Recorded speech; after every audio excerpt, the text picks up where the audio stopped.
एक तरह से इस धरती पर स्वयं भगवान होते हैं। इसीलिए गोस्वामी जी महाराज ने रामचरितमानस में इस बात को स्पष्ट किया था, बंदौ गुरुपद कंज कृपा सिंधु नर रूप हरि। वो नर के रूप में स्वयं हरि होते हैं, स्वयं भगवान होते हैं। लेकिन अब हम आप अगर बाहर के राम को मानते रह गए, जैसे हम आप ये कहें कि भाई हम राम को कृष्ण को मानते हैं, हम गुरु महाराज की बातों को न माने, तो हम आप कोई लाभ नहीं पा सकते। इसीलिए गुरु के वचन मानना जीव के लिए लाभकारी होता है। जितना अधिक हम आप गुरु का वचन मानेंगे, उतना ही हम लोगों का प्रेम गुरु से बढ़ता जाएगा। जितना घनिष्ठ प्रेम होगा, जितना ज़्यादा गुरु से प्रेम हो जाएगा, लगाव हो जाएगा, गुरु उतनी ही हमारी आपकी रक्षा करते जाएंगे। अगर गुरु से प्रेम नहीं हुआ तो हम आप भले नाम दान ले लिए, भले हम आप सोचें कि हम सत्संगी हो गए, हमारा काम बन जाएगा, तो हम आप फिर धोखा खा सकते हैं। इसलिए सत्संगी प्रेमी भाई बहनों, भक्ति के रास्ते पर केवल गुरु के वचन को मानने से ही लाभ मिलता है। भक्ति में कोई रुपया पैसा चढ़ा देना, कोई माला फूल चढ़ा देना, कोई मेवा मिष्ठान चढ़ा देना, ये भक्ति के अंतर्गत नहीं आता। भक्ति में कोई स्वार्थ होता ही नहीं। जहाँ स्वार्थ होता है वहाँ परमार्थ बनता ही नहीं। जैसे आप दुनियावी पूजा पाठ को देखें, दुनिया में भी लोग मंदिरों में जाते हैं। दुनिया में मंदिरों में जा कर के कोई मेवा मिष्ठान पकवान चढ़ा दिया, कोई हलवा पूड़ी बना करके देवी देवता भगवान को चढ़ा दिया। अब ये किस लिए? वहाँ हमारा आपका स्वार्थ है, क्योंकि वो देवी देवता उसको खाते नहीं, फिर उसको हम आप अपने ही प्रयोग में ले लेते हैं। अगर आपने किसी देवी देवता को कपड़ा चढ़ाया तो वो कपड़ा फिर आप वापस ही ले लेते हैं। आपने मीठा चढ़ाया तो आप उसको वापस ले लेते हैं। तो वहाँ तो स्वार्थ हमारा आपका है, इसलिए हम आप चढ़ावा चढ़ा देते हैं और वो हम आप ही उसको खा लेते हैं। लेकिन जहाँ स्वार्थ नहीं है वही परमार्थ बनता है। इसीलिए गुरु महाराज हम जीवों के परमार्थ को बनाने के लिए एक ऐसी सेवा हम प्रेमियों को दिए। अगर हम लोग उस पर ध्यान रखते तो उससे हम आप बहुत बड़ा लाभ उठा लेते। देखिए स्वामी जी महाराज जब हम प्रेमी भाई बहनों को शाकाहार का प्रचार करने के लिए आदेश किए, तो एक बात स्वामी जी महाराज ने मंच से कही थी कि ऐ बच्चा, आप सब लोग मिल करके जोरदार शाकाहारी प्रचार कर दो, तो 1, 2, 3 मंडल तक आपको ऐसे ही चढ़ा दिया जाएगा। स्वामी जी महाराज ने कहा केवल जोरदार शाकाहार प्रचार करने पर 1, 2, 3 मंडल तक आपको ऐसे ही चढ़ा दिया जाएगा। सत्संगी प्रेमी भाई बहनों, अब हम लोग जोरदार प्रचार करने की बात कौन कहे, कमज़ोर प्रचार भी नहीं कर पा रहे।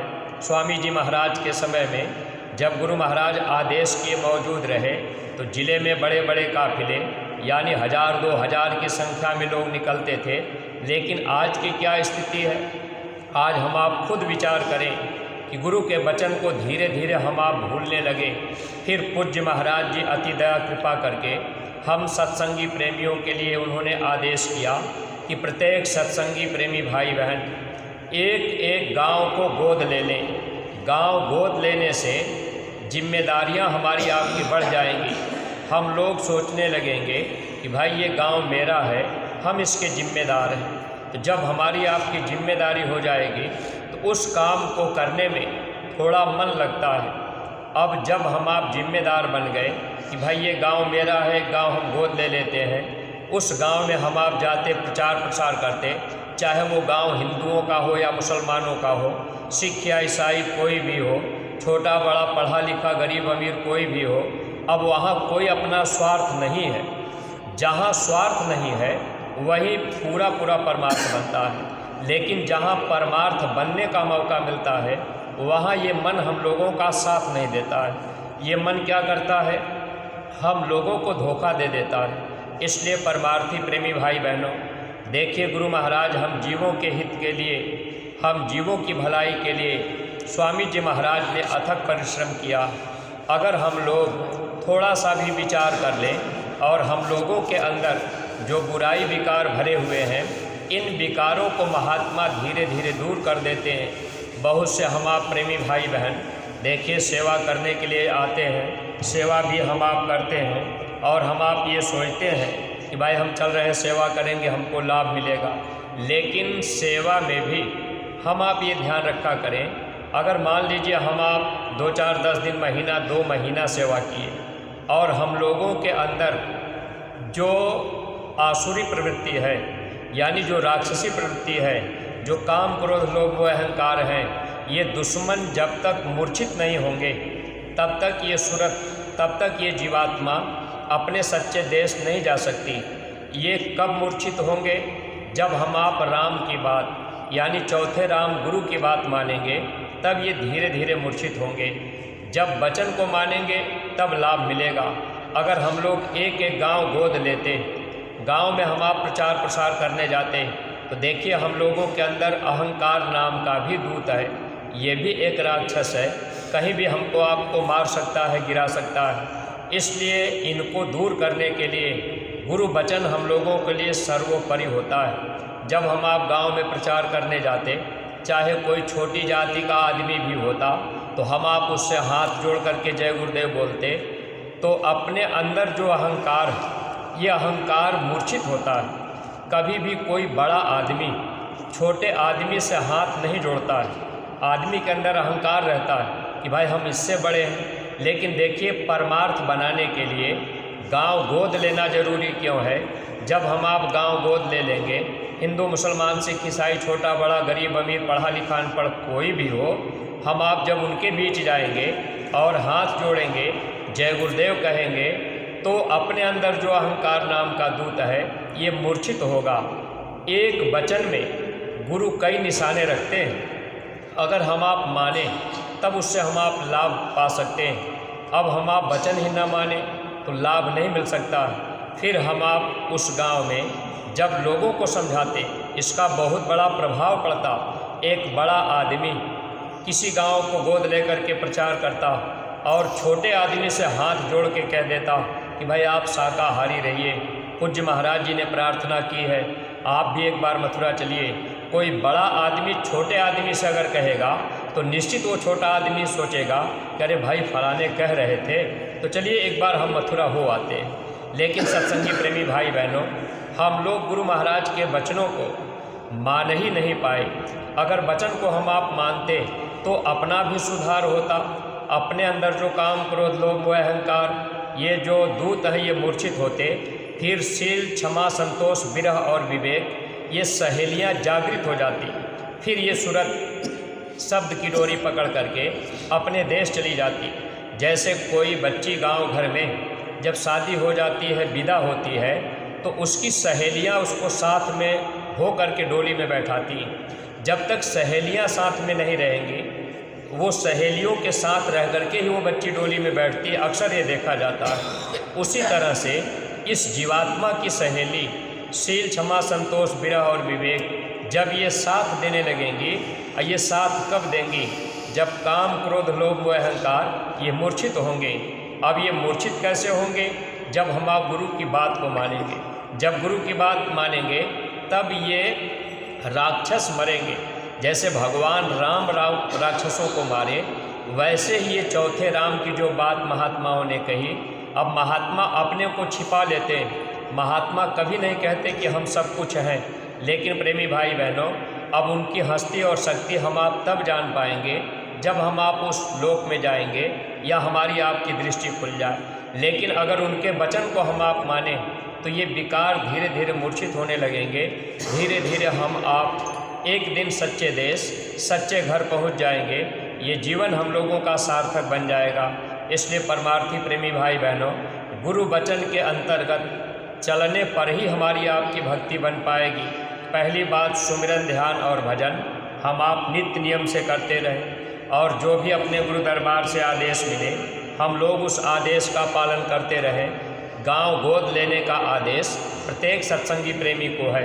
अगर प्रत्येक सत्संगी गांव गोद नहीं ले पाए तो एक तरह से हम आप गुरु वचन से गिरते जा रहे। और स्वामी जी महाराज ने कहा था, परमार्थ की कसौटी पर वे बच्चे खरे उतरेंगे, ज़रूरत पड़ेगी तो तन मन धन तीनों कुर्बान कर देंगे।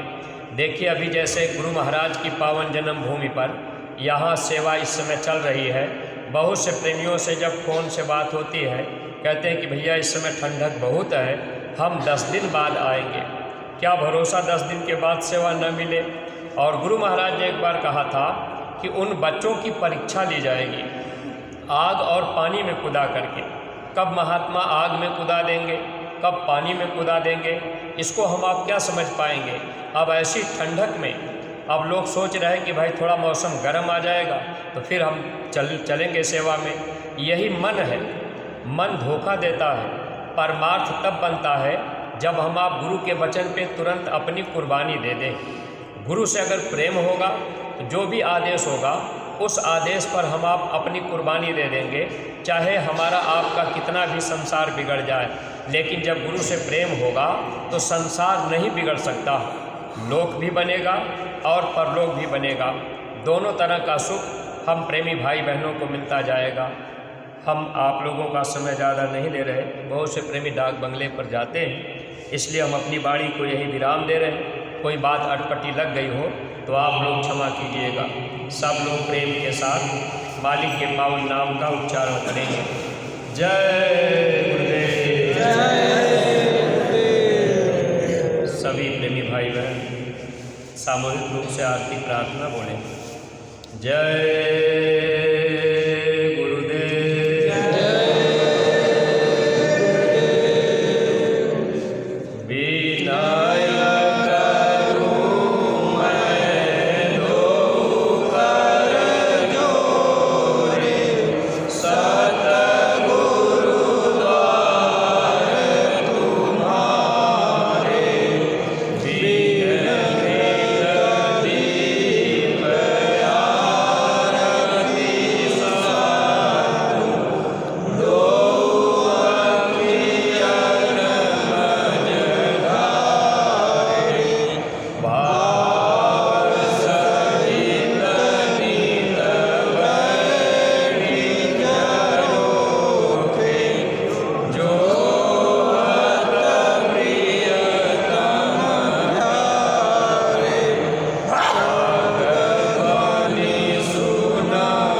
हमारी हो जाए सब साकार।